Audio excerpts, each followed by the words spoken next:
C'est dur de marcher dans la vie avec autant de traumatismes. Et pourtant, on met un pied devant l'autre et on avance. On cultive notre foi. On cultive notre jardin intérieur. On fait en sorte que l'extérieur soit plus un frein.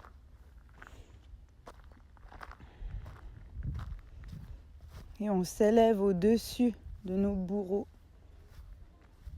pour empêcher que leurs actes, conscients ou inconscients, continuent de nous pourrir la vie. Mais disons-le, c'est dur. Oui, c'est dur, c'est difficile. Et c'est pas de rester dans un statut de victime que de l'exprimer. Mais c'est de porter notre voix au-delà de notre cœur, de notre corps, de notre gorge, de s'expandre, d'oser dire notre vérité, clamer notre vérité, oser tout simplement être nous authentiques. Oui, forte, oui, déterminée, oui, résiliente, oui, extrêmement courageuse. Mais ça, c'est difficile. C'est un long chemin. C'est des batailles silencieuses que personne ne connaît. C'est des moments d'incertitude, de gros doutes. C'est des nuits entières bloquées dans une peur terrifiante de ce pas en avant de plus. C'est clairement un dépassement de soi à tous les instants. Et quand je vous dis ça, j'ai vraiment les frissons dans tout le haut de mon corps, dans les bras. Et puis je marche en même temps pour que ce soit vivant, que je puisse sentir ce mouvement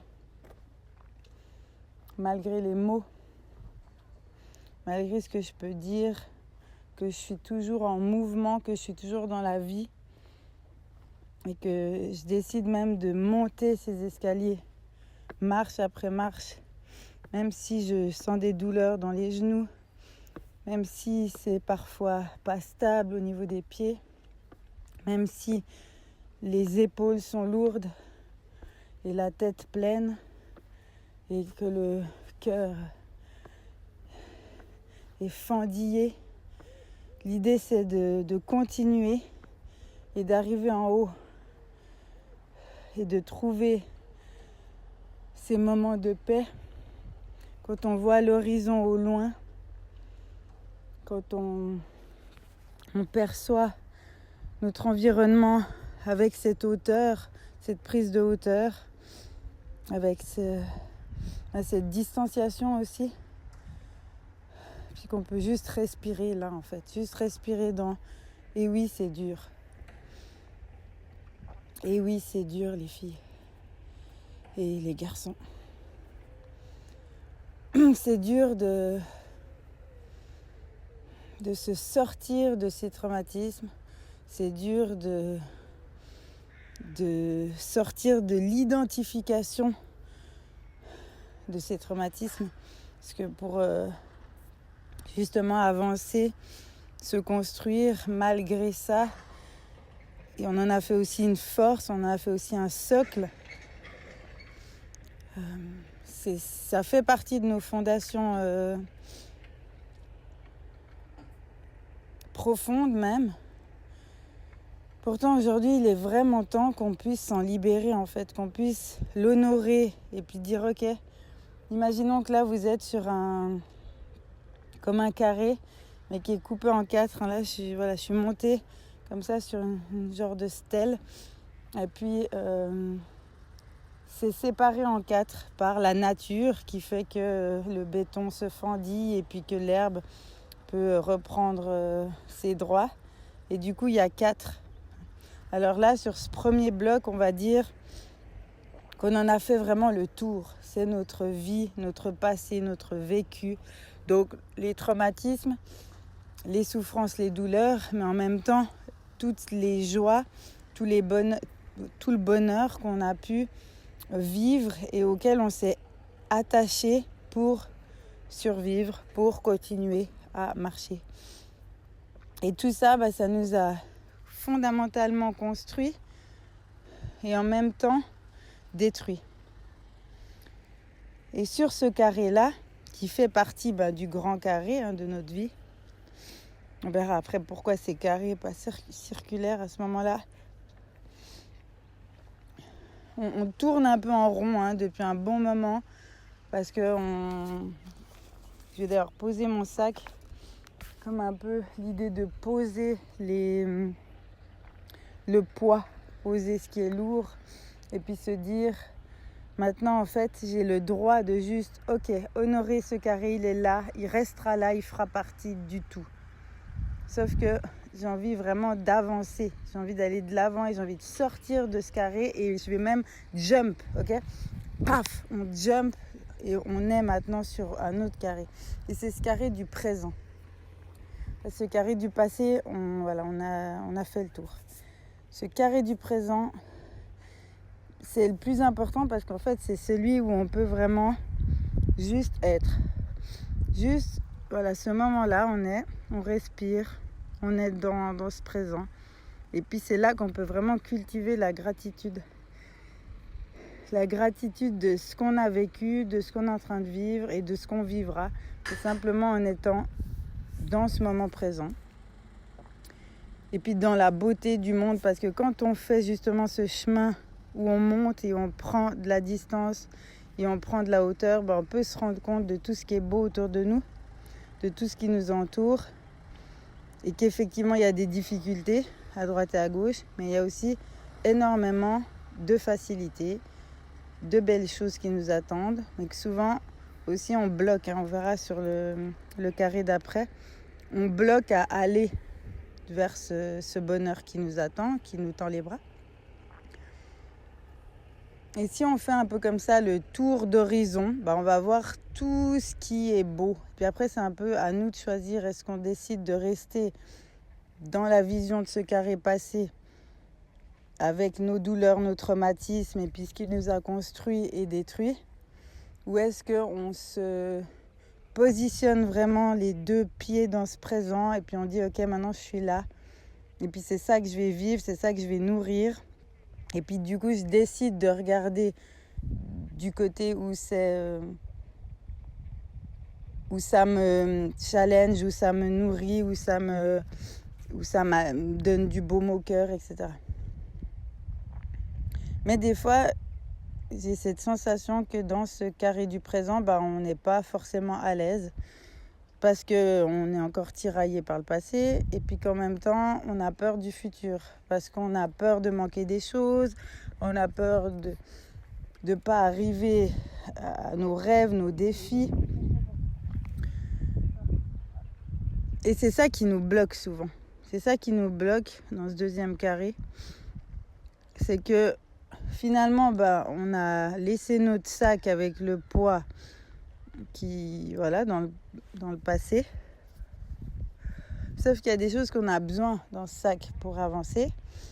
Donc dans ce présent, on se sent un peu démuni. Puis c'est là que l'idée, c'est de faire le tri entre ce qu'on a besoin, ce qu'on laisse, ce qui nous appartient, ce qui nous appartient plus, ce qu'on veut continuer à nourrir, ce qu'on ne veut plus continuer à nourrir. Et si vous regardez bien, ça fait plusieurs années qu'il y a beaucoup de relations qui se terminent. Des liens qui nourrissent plus, où on n'est plus sur la même longueur d'onde, comme on dit, ou même des relations toxiques et tout ça.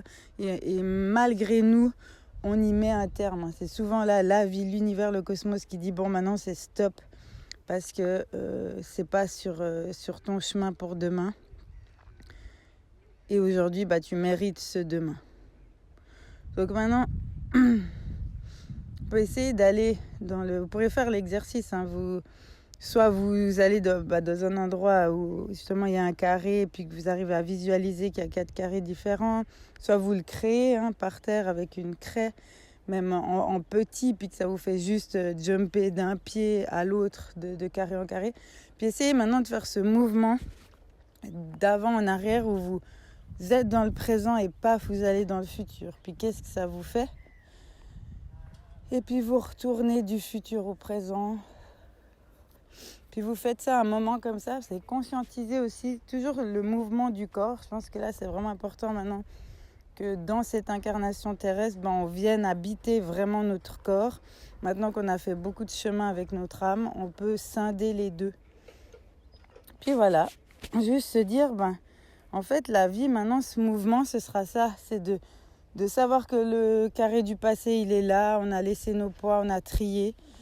On est dans notre présent. Et puis, simplement, on va faire des allers-retours vers ce futur parce que forcément, c'est ça qui nous tire aussi en avant et qui nous motive, qui nous challenge.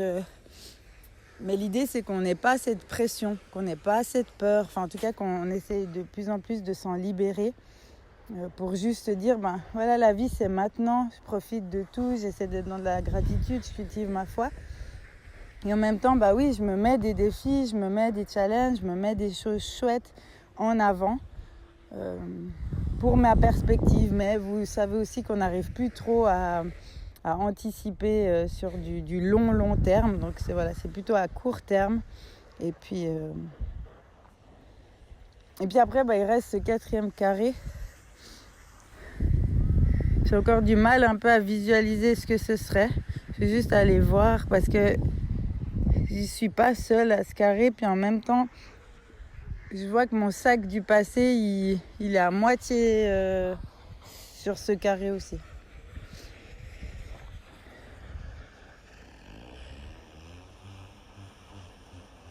Moi, j'ai vraiment l'impression que ce carré, c'est le carré de l'intérieur-extérieur. Parce qu'en fait, il y a beaucoup de choses extérieures dans ce carré. Il y a plein de mégots de cigarettes, donc il y a eu du mouvement. Il y a eu des gens aussi qui ont laissé des dépôts et puis qui n'ont pas pris leur responsabilité pour ranger. Il y a des gens qui passent, qui viennent, qui s'assoient, qui repartent.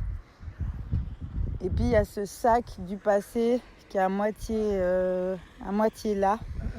Donc j'ai vraiment l'impression que ce sera notre clé pour ce mouvement intérieur-extérieur. Maintenant, comment on se protège, on apprend, j'ai envie de dire, fortifie plus cette forteresse qu'on a dû mettre quand on était enfant pour se protéger des méchants, on va dire. Mais comment on va fortifier notre énergie personnelle intérieure pour qu'elle puisse sortir à l'extérieur, mais qu'elle ne soit pas happée, qu'elle ne soit pas salie par les autres. Et que aussi, comme on disait avant, sur nos prochaines relations, tout ce qui rentre maintenant dans notre vie soit quelque chose de beaucoup plus équilibré, aligné à qui on est, à notre véritable lumière, à notre véritable essence, à notre véritable énergie, qui évolue bien sûr. Mais que ce soit tout de suite des relations qui sont beaucoup plus saines, où les gens ils ont fait aussi leur chemin, où ils ont pu travailler leur carré passé et puis qu'ils sont conscients de la gratitude à mettre dans ce présent, qu'ils mettent des choses en place pour le futur mais sans se stresser non plus, et puis que dans ce carré intérieur-extérieur, ils savent se respecter. Notre priorité, c'est notre vie, et puis tout ce qu'on se donne à soi, tout le soin qu'on fait, tout ce qu'on peut ouvrir pour soi va forcément être ouvert après pour les autres avec la bonne énergie. Donc si moi je fais le travail que je viens de vous dire et puis que j'arrive dans ce carré intérieur-extérieur, ce que je peux te refléter à toi, si toi tu as fait la même chose, il y a vraiment ce donnant, recevoir, donner, libre, mais sans attendre non plus en retour. Quelque chose que je suis en train de percevoir dans des nouvelles relations comme ça, avec ce détachement, et que je trouve hyper chouette. Puis en même temps, maintenant, moi, j'ai vraiment envie de redescendre, mais par les grands escaliers où je dois faire des énormes mouvements. Et puis, comprendre pourquoi tout ça, c'était comme une montée après des carrés qui fait partie d'un grand carré. Et puis devant moi, j'ai encore tout plein de carrés. Donc, je suis dans un endroit comme ça au bord du lac. Et puis, pourquoi tout ça, c'est pas circulaire? Parce qu'en fait, pour moi, la vie est circulaire. Déjà, on est fait de cycles, notamment nous, les femmes, mais les humains en règle générale, les animaux, la nature, le mouvement vraiment de nature, de circularité, quand on voit même dans le cosmos, l'univers, il y a des effets de cercle, la Terre est ronde, Et pourquoi c'est cette idée de carré où on devait quand même un peu compartimenter les choses j'ai l'impression que c'est une histoire aussi de compréhension de où on était, où on est, où on va. Et puis ce qu'on pourrait faire, c'est qu'on pourrait imaginer que ce carré-là, tout autour, il y a un énorme rond qui représente le cercle de la vie dans lequel on est, dans lequel on évolue. Et que ça nous permette juste de se rendre compte aussi des étapes de vie. Mais ça me fait penser à la croix de David parce que je suis tombée dessus là ces derniers jours avec t'as la croix de David puis t'as un rond, alors ça peut être des bijoux ou justement et là ça me fait penser à ça. Puis il faudrait juste que je vérifie, mais puis ça me fait penser aussi à la Merkaba. Et puis au final, avec ces triangles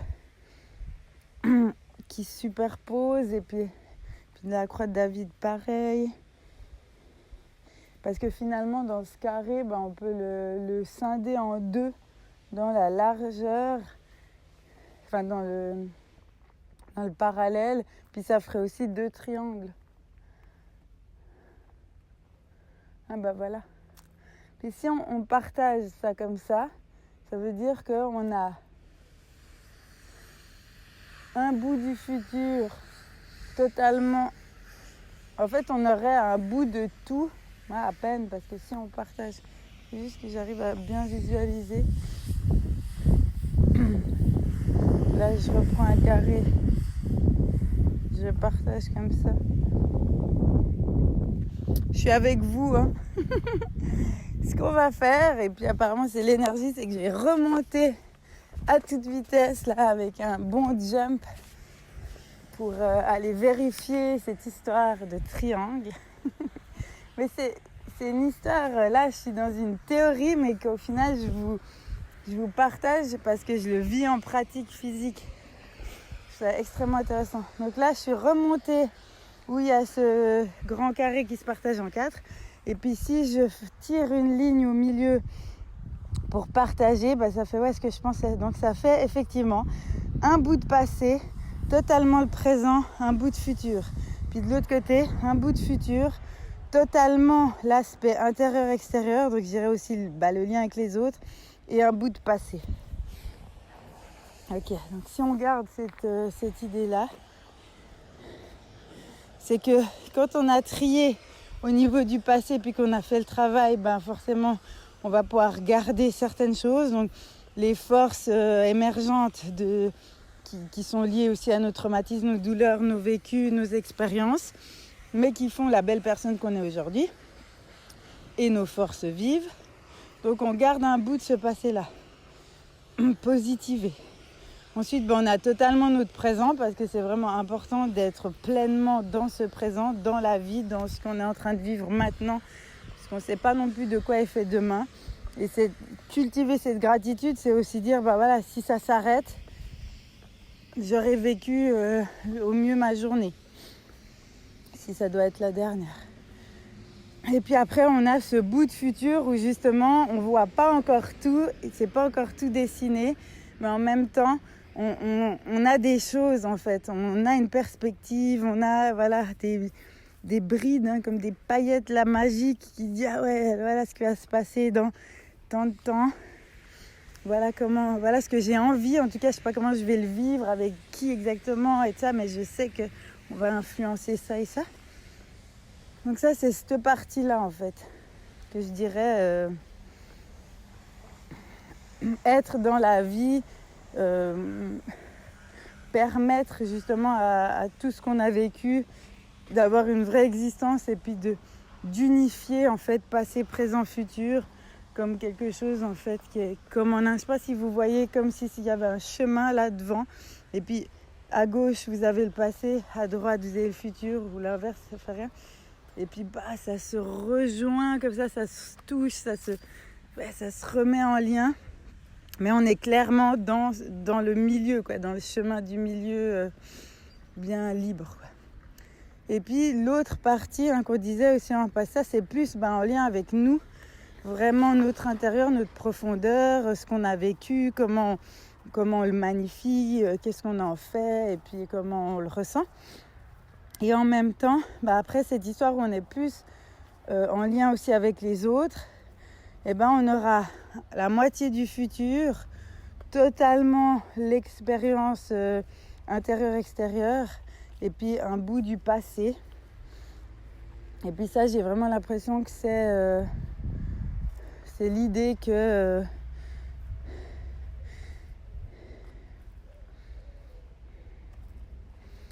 de création du futur avec les autres. Et puis, comment refaire confiance aussi, j'aurais l'impression. Parce qu'en fait, ce passé où les autres sont venus parfois salir, comme je disais avant, en laissant les mégots de cigarettes, et puis on s'en fout, si c'est pas chez nous, voilà. Et j'ai l'impression que c'est comme ça, comme s'il y a eu une partie de notre passé qui a été salie par des personnes qui n'ont pas pris leurs responsabilités, qui ont laissé leurs mégots de cigarettes, et puis qui sont partis comme ça.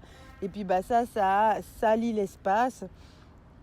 Du coup, dans ce truc intérieur-extérieur, il y a toute une histoire de confiance, de trahison, de relation, et puis comment on arrive à aller dans ce futur, à s'ouvrir de nouveau aux autres, au monde, à la vie, comme je disais avant, en fortifiant notre énergie, en refaisant confiance, mais en même temps, si on est vraiment aligné à nous, puis là je suis pile face au soleil, donc si on est vraiment aligné à notre essence, à notre soleil, on va aussi attirer les personnes qui sont sur ce même chemin. Et du coup, il ne devrait plus avoir de grandes déceptions, de grandes salissures, etc. Parce que maintenant, on va mettre aussi nos limites. Et puis, on va se respecter. Et puis, on est beaucoup plus apte à se défendre aussi, ou à anticiper que là, ça ne joue pas, ou que je ne sens pas l'énergie et tout ça. Donc, il y a vraiment une histoire de confiance. Confiance en moi, confiance en la vie, confiance en ce que j'ai vécu, mais du coup ce que j'ai bâti à travers ça, qui fait qu'aujourd'hui, force de mes expériences, je peux redonner confiance et puis retourner vivre, en fait. Donc voilà. C'était tout le chemin du jour à ce bord de lac, avec tout d'un coup à la fin cette théorie pratique qui vient ouvrir les consciences et puis nous permettre de se rendre compte un peu du chemin qu'on a parcouru plus schématiquement. Donc j'espère en tout cas que ça vous aura aidé. Et voilà, on verra ce que ça émerge en moi et en toi pour la suite.